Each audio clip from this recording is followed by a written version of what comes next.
잠깐 기도하겠습니다. 사랑의 하나님 감사합니다. 오늘 이 새벽의 시간 저희들 주 앞으로 불러 모아 주시고 하나님 말씀을 대하게 하시며 또한 기도로서 하루를 시작하게 하여 주셔서 하나님 감사합니다. 오늘 이 하나님 말씀을 대하는 시간을 통하여서 나의 삶을 조명하시는 하나님의 뜻을 발견하게 하시고 때로는 나의 연약함을 보게 하시고 나의 부족함을 깨우치게 하시는 성령님의 가르치심을 경험하는 그런 새벽의 시간이 되기를 원합니다. 삶을 살아가는 과정 속에서 내 안에 있는 욕심과 또한 때로는 정욕과 또한 내 안에 있는 화들을 잘 다스리는 삶을 저희들 살아가길 원합니다. 그렇게 살아가기 위해서 날마다 우리는 십자가 앞에 나는 죽었습니다라고 고백해야 함을 저희들은 믿습니다. 하나님께서 이 새벽 저희들의 마음 가운데 선한 마음을 허락하여 주시고 그 선한 마음으로 오늘 하루를 살아가며 주변에 있는 사람들에게 예수의 선한 영향력을 끼치며 살아가는 주님의 도구가 되게 하여 주시옵소서. 예수의 빛이 내 안에 있음을 저희들은 믿습니다. 내가 걸어가는 곳이 어두운 곳을 밝히는 걸음이 되게 하시고 그를 통하여 예수를 모르는 자에게 마음에 어려움을 당하는 자에게 시험을 당하는 자에게 위로가 되는 그러한 우리의 삶이 될 수 있도록 하나님 역사하여 주시옵소서. 이 모든 말씀 예수 그리스도 이름으로 간절히 기도드리옵나이다. 아멘. 네, 말씀 함께 보겠습니다.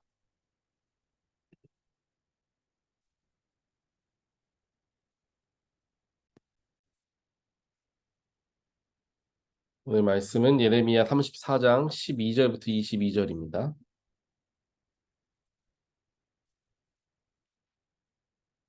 그때 주님께서 예레미야에게 이렇게 말씀하셨다. 나 주 이스라엘의 하나님이 말한다. 내가 너희 조상을 이집트 땅, 곧 그들이 종살이 하던 집에서 데리고 나올 때에 그들과 언약을 세우며 이렇게 명하였다. 동족인 히브리 사람이 너에게 팔려온 지 7년째가 되거든 그를 풀어주어라. 그가 6년 동안 너를 섬기면 그 다음 해에는 내가 그를 자유인으로 풀어주어서 너에게서 떠나게 하여라. 그러나 너희 조상은 나의 말을 듣지도 않았으며 귀를 기울이지도 않았다. 그런데 최근에 와서야 너희가 비로소 마음을 돌이켜서 각자 동족에게 자유를 선언하여 줌으로써 내가 보기에 올바른 일을 하였다. 그것도 나를 섬기는 성전으로 들어와서 내 앞에서 언약까지 맺으며 한 것이었다. 그러나 너희가 또 돌아가서 내 이름을 더럽혀 놓았다. 너희가 각자의 남종과 여종들을 풀어주어 그들이 마음대로 자유인이 되게 하였으나 너희는 다시 그들을 데려다가 너희의 남종과 여종으로 부리고 있다. 그러므로 나 주가 말한다. 너희는 모두 너희의 친척, 너희의 동포에게 자유를 선언하라는 나의 명령을 듣지 않았다. 그러므로 보아라. 나도 너희에게 자유를 선언하여 너희가 전쟁과 연병과 기근으로 죽게 할 것이니 세상의 모든 민족이 이것을 보고 무서워 떨 것이다. 나 주가 하는 말이다. 송아지를 두 조각으로 갈라놓고 그 사이로 지나가 내 앞에서 언약을 맺어 놓고서도 그 언약의 조문을 지키지 않고 나의 언약을 위반한 사람들을 내가 이제 그 송아지와 같이 만들어 놓겠다. 유다의 지도자들이나 예루살렘의 지도자들이나 내시들이나 제사장들이나 이 땅의 백성이나 할 것 없이 갈라진 송아지 사이로 지나간 자들은 모조리 내가 그들의 목숨을 노리는 원수들의 손에 넘겨주겠다. 그러면 그들의 시체가 공중의 새들과 들짐승들의 먹이가 될 것이다. 유다 왕 시드기야와 그 고관들도 그들의 목숨을 노리는 원수들의 손에 넘겨주고 너희에게서 떠나가 있는 바벨로니아 왕의 군대의 손에 넘겨주겠다.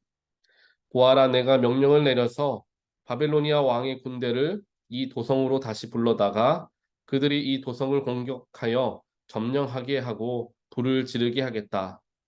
내가 유다의 성읍들을 황무지로 만들어서 아무도 살 수 없는 곳으로 만들겠다. 나 주의 말이다. 아멘.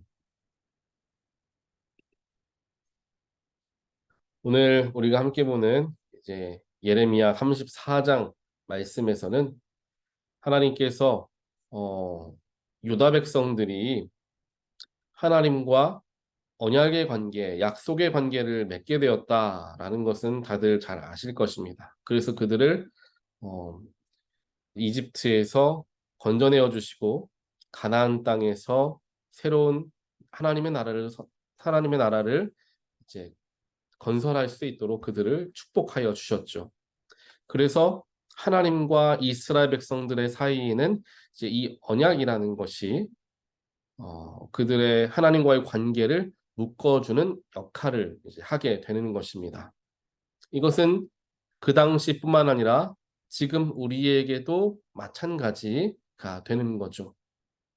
하나님께서 나를 부르시고 내가 그 부르심에 응답하여서 예수를 구주로 믿고 구주로 말미암아 내가 구원을 받았음을 믿고 고백하는 삶을 살아가는 것, 그것이 하나님과 나와의 약속이 되는 겁니다. 예수를 통하여서 그 약속이 완성이 되어진 거죠. 그래서 하나님과 우리의 관계는 언제나 약속의 관계이다라는 겁니다. 그런데 이 약속의 관계라는 것을 우리가 잘 이해해야 합니다. 우리가 누군가와 약속을 한다라는 것은 무엇을 의미합니까? 내가 절대로 예를 들면은 거짓말하지 않겠습니다라고 약속을 한다면 나는 거짓말하지 않아야 되겠죠, 그 사람에게. 그리고 그 약속을 지킨다. 약속을 왜 하는 거죠? 그 사람이 평소에 거짓말을 자주 해왔으니까 상대방에게 내가 앞으로는 거짓말하지 않겠다라고 약속합니다. 라고 약속하지 않습니까? 그러니까 평소에 잘하지 못하던 것을 약속한다라는 거예요. 그러면은 그 사람이 약속을 지키기 위해서는 어떻게 해야 됩니까? 평소에 하는 일, 평소에 자기가 거짓말했던 그러한 일들을 하지 않으려고 부단히 애를 쓰고 노력을 해야 할 것입니다. 내가 그 사람에게 더 이상 거짓말을 하지 않겠다. 그런데 습관적으로 거짓말이 나도 모르게 나올 수도 있겠죠. 그것을 다스리는 삶을 살아가야 한다는 거예요. 시간 약속도 마찬가지죠. 시간을 정하면 그때까지 내가 가겠다라는 약속을 하기 때문에 내 전에 그 약속이 있으면은 어떠한 일이 있어도 그 먼저 있었던 약속을 지키기 위해서 다른 것도 좀 포기하고 예를 들면 누군가와 전화하고 있지만 그 전화를 일찍 끊고 약속 장소에 시간에 맞춰 나가지 않습니까? 이 약속이라는 것이 결국에는 어느 정도의 제약이라는 것이 함께 맞물려져 있을 때 그것이 의미가 있어지는 거죠. 자유함만 있다라는 것은 오히려 그것은 뭔가 구속되어지지 않은 것이기 때문에 이로 여기로 갈 수도 있고 저기로 갈 수 있는 정말 마음대로 나아갈 수 있는 그런 일이 되어버리고 마는 것입니다. 하지만 우리와 하나님의 관계는 이 약속의 관계이다라는 것을 우리가 기억할 때 우리는 하나님을 섬기는 것 안에서도 일정한 제약이 있다라는 것을 알 수가 있습니다. 이전까지는 세상의 기쁨을 쫓아 살아왔던 나이지만 하나님과 약속함을 통하여서 그리스도인이 되었잖아요. 그래서 앞으로는 세상을 쫓아 살아가는 삶이 아니라 하나님께서 원하시는 삶을 살겠습니다. 우리는 아멘으로 화답하고 세례를 받고 입교를 하며 그리스도인이 됩니다. 나에게 맡겨진 교회를 내가 성심성의껏 섬기겠습니다. 내가 할 수 있는 한 최선을 다하여서 11조와 각 헌금들을 하나님께 드리겠습니다. 라는 이러한 언약들을 맺고 있다라는 거예요. 그런데 우리가 쉽게 하나님을 믿으면 되는 것이지 언약까지, 즉 약속의 관계까지 중요하게 생각하지 못하는 경우가 많다라는 것입니다. 이 약속의 관계를 우리가 소홀히 하게 되었을 때, 혹은 잊게 되었을 때, 우리는 그 순간 죄에 쉽게 노출이 되어지게 되죠. 오늘 유다 백성들에게 예레미야를 통하여서 하나님께서 말씀하시기를, 내가 너희들을 이집트에서 건져내었을 때 너희와 약속을 하나 하지 않았느냐. 그 약속이 무엇이었습니까?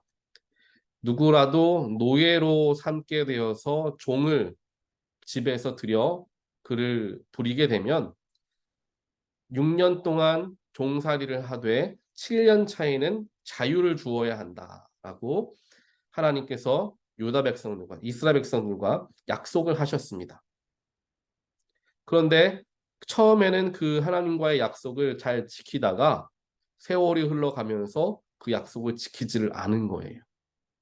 그리고 오늘 말씀 보니까 이 예레미야 때에 그래도 하나님 말씀을 의지해서 종들을 7년 차에 풀어주는 일을 하긴 했지만 또 금방 다시 그 사람들을 자기 집에 종으로 들이고 있다라고 하나님께서 그들을 책망하시지 않으십니까? 하나님과 맺은 약속이 깨어지니까 그 약속을 지켜야 한다라는 마음이 사라지니까 결국에는 하나님의 징벌을 받을 수밖에 없게 되는 거죠.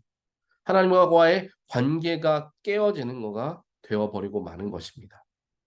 그렇기에 우리는 항상 하나님과 이 약속의 관계 아래에 있다라는 사실을 기억하며 그 약속을 지키기 위해서 우리는 제약적인 삶을 살아야 함을 항상 기억해야 합니다. 이 말은 예수 그리스도를 믿는 사람들이 그리스도인으로서 살아가는 데 있어서 마냥 편하게 하나님 믿는 방법은 없다라는 거예요. 하나님을 믿겠다라고 내가 다짐하는 순간부터 우리는 하나님과 약속의 관계가 되어지는 겁니다. 그리고 그 약속이 깨어지지 않도록 우리는 날마다 우리 스스로를 다스려야 되는 거죠. 오늘 말씀을 보면은 이러한 내용이 잘 설명되어져 있습니다. 특별하게 하나님께서 어떻게 말씀하시냐면은 너희들이 지금 이러이러한 일들을 하였기 때문에 17절에 나오는데요. 내가 너희에게 자유를 선언하겠다라고 표현을 해요. 그런데 끝까지 읽어보면요. 나도 너희에게 자유를 선언하여 너희가 전쟁과 기근으로 죽게 하겠다. 좀 말이 좀 이상하죠? 자유라는 단어는 조금 더 긍정적인 단어인데 자유를 너희에게 주어서 너희가 죽게 하겠다. 라고 이야기하는 게 앞뒤가 뭐가 맞지 않는 것처럼 보여집니다. 하지만 이것은 앞뒤가 맞지 않는 것이 아니라 이 자유라는 것이 어떤 의미를 가지고 있는 단어인지를 우리가 생각을 해보아야 되죠.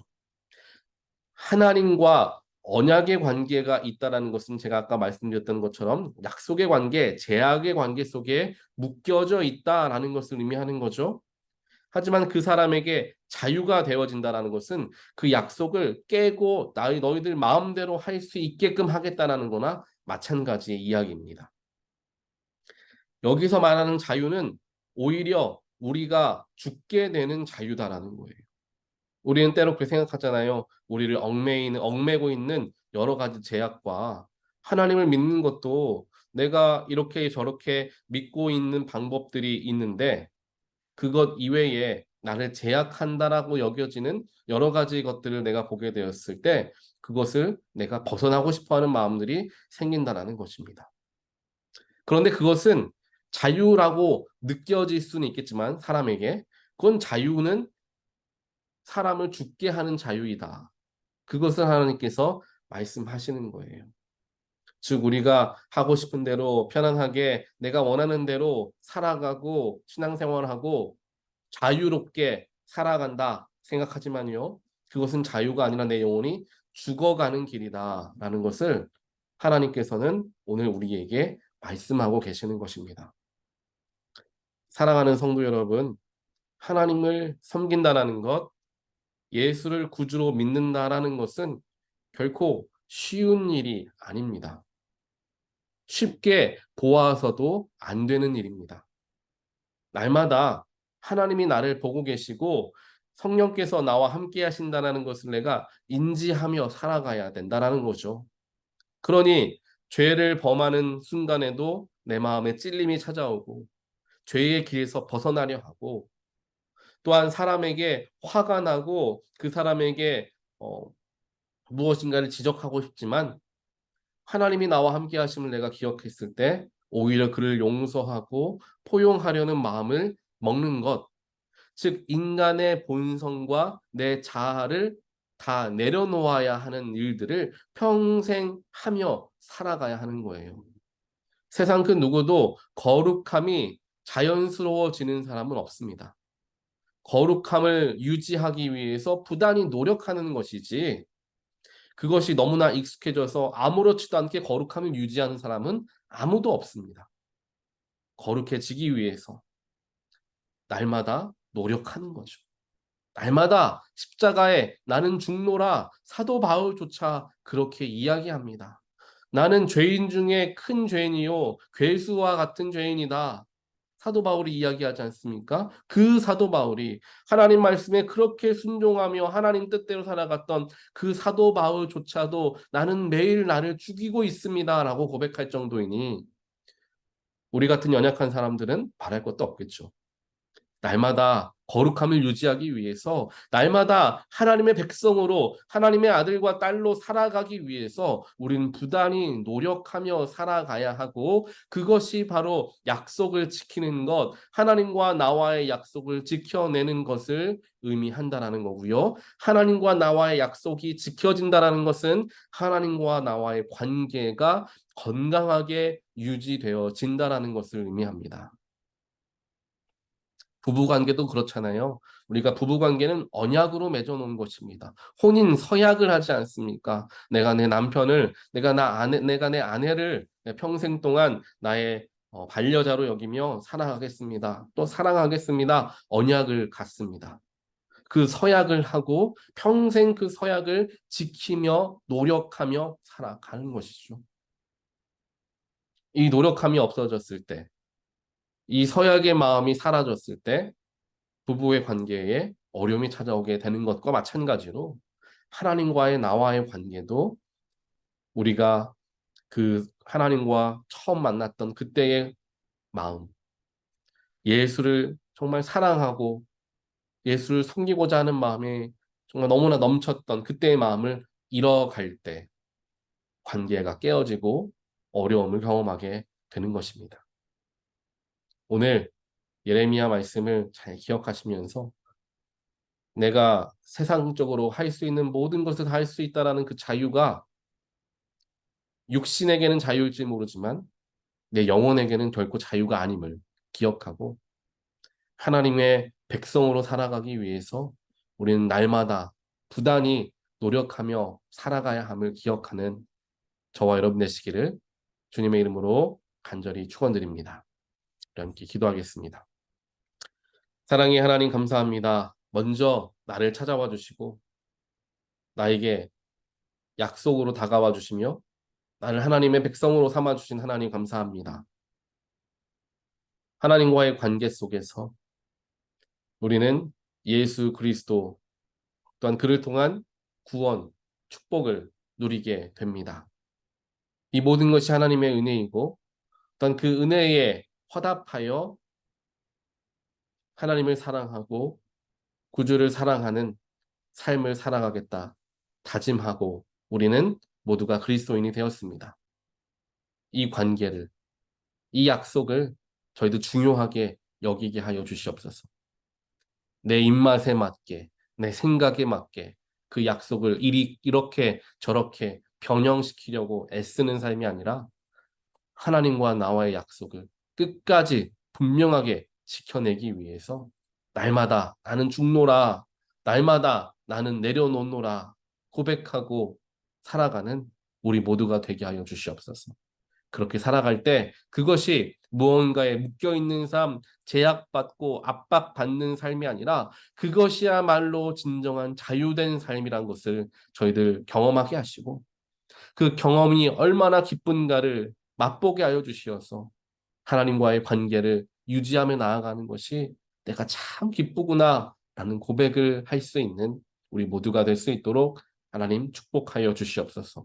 오늘 하루도 예수께서 우리에게 보여주셨던 것과 같이 더욱더 낮아지고 겸손한 삶을 살길 원합니다. 성령께서 도우시고 힘을 허락하여 주시어서 그렇게 오늘 하루도 주님과 함께 승리하는 하루가 되게 하여 주시옵소서. 이 모든 말씀 예수 그리스도 이름으로 간절히 기도드리옵나이다. 아멘. 우리 주신 말씀 기억하시면서 우리 합심하여 함께 기도하는 시간 가지시길 바랍니다.